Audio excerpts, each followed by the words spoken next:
उधर किरण चौधरी ने भूपेंद्र सिंह हुड्डा पर कटाक्ष किया और कहा, बापू बेटा मुख्यमंत्री की कुर्सी का सपना देखकर सो रहे थे और अब तो यह स्थिति हो गई है, खिसियानी बिल्ली खंबा नोचे। वहीं भूपेंद्र हुड्डा के ईवीएम पर बयान पर भी उन्होंने प्रतिक्रिया देते हुए कहा, ठीकरा फोड़ने से अच्छा है जनता के मत को आखिर स्वीकार करें। तो साथ ही उन्होंने कहा, भूपेंद्र हुड्डा ने हमेशा मैं और मेरा की राजनीति की। तो कटाक्ष करते हुए उन्होंने कहा, बापू बेटा मुख्यमंत्री की कुर्सी का सपना देखकर सो रहे थे। हुड्डा साहब जो है ना, वो कहते ना खिसियानी बिल्ली खंबा नोचे, वो वाली कहानी उनके साथ बनी है। वो तो रात को सपना लेकर सो रहे थे दोनों बाबू बेटा, कि जो है मुख्यमंत्री की कुर्सी का, मुख्यमंत्री के घर का। और यहाँ पे हमने देखा जब रिजल्ट निकले तो वो जो है कृष्ण जी का रथ भी बनवाया हुआ था, वो भी खाली जो है झंडे लहराते गए।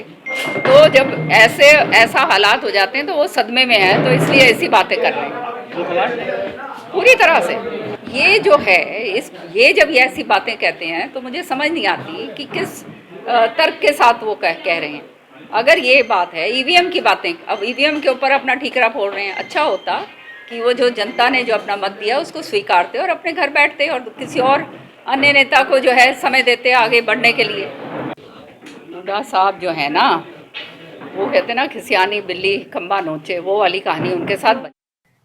उधर किरण चौधरी ने भूपेंद्र सिंह हुड्डा पर कटाक्ष किया और कहा, बापू बेटा मुख्यमंत्री की कुर्सी का सपना देखकर सो रहे थे और अब तो यह स्थिति हो गई है, खिसियानी बिल्ली खंबा नोचे।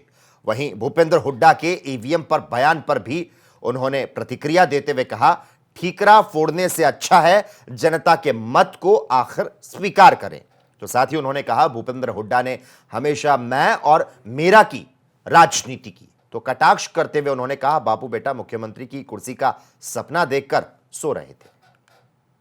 हुड्डा साहब जो है ना, वो कहते ना खिसियानी बिल्ली खंबा नोचे, वो वाली कहानी उनके साथ बनी है। वो तो रात को सपना लेकर सो रहे थे दोनों बाबू बेटा, कि जो है मुख्यमंत्री की कुर्सी का, मुख्यमंत्री के घर का। और यहाँ पे हमने देखा जब रिजल्ट निकले तो वो जो है कृष्ण जी का रथ भी बनवाया हुआ था, वो भी खाली जो है झंडे लहराते गए। तो जब ऐसा हालात हो जाते हैं तो वो सदमे में है, तो इसलिए ऐसी बातें कर रहे हैं पूरी तरह से।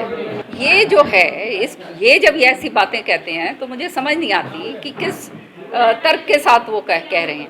अगर ये बात है ईवीएम की बातें, अब ईवीएम के ऊपर अपना ठीकरा फोड़ रहे हैं। अच्छा होता कि वो जो जनता ने जो अपना मत दिया उसको स्वीकारते और अपने घर बैठते और किसी और अन्य नेता को जो है समय देते आगे बढ़ने के लिए।